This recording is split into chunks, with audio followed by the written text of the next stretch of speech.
Ito na po ang ating sweetened tapioca pearl. For today's video po, magluluto tayo ng tapioca.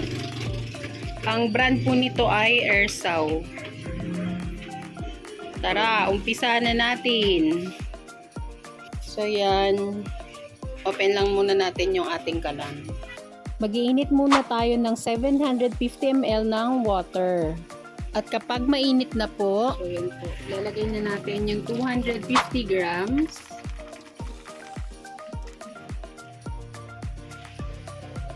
Haluin natin to agad para hindi po siya magdikit-dikit. Kung gusto niyo po ng ganitong mga video, please like and subscribe to our YouTube channel. Thank you and God bless! Ang ating apoy ay nasa medium heat.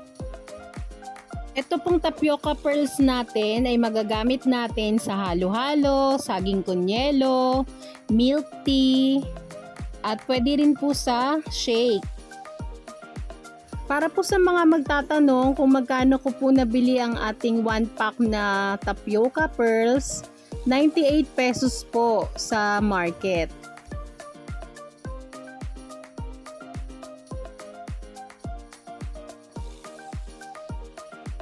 At kapag lumutang na po lahat ng ating tapioca, hahaluin lang natin ito muli, tapos tatakpan natin. Kapag natakpan na po natin, papahinaan na natin yung apoy.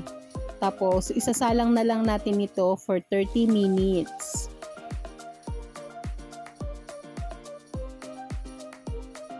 At after 30 minutes po, ito na ang ating tapioca pearls.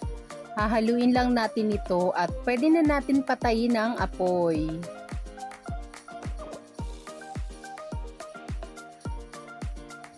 Isi-separate naman po natin ang ating mga pearl dun sa pinagkuluan ng ating tapioca.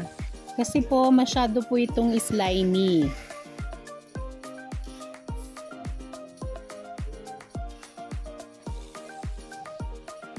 Gagawin naman po natin, imamatamis po natin yung ating tapioca pearls. Dito po sa kawali natin, naglagay tayo ng 1 cup ng water at naglagay din tayo ng 1 cup ng dark brown sugar. Tapos po pakukuluin lang natin ito. At hahaluin po natin hanggang sa matunaw na yung ating sugar. At kapag kumukulo na po, maaari na natin ilagay ang ating lutong tapioca pearls. Sana po ay nakatulong ako sa bidyong ito. Please like and subscribe to our YouTube channel.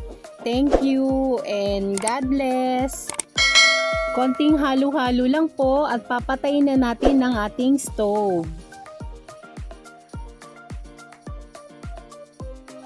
At para po sa paggawa ng halo-halo at saging kunyelo, paki-check na lang po sa description box.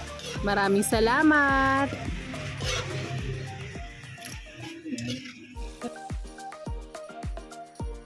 Ito na po ang ating tapioca pearls. Thank you for watching!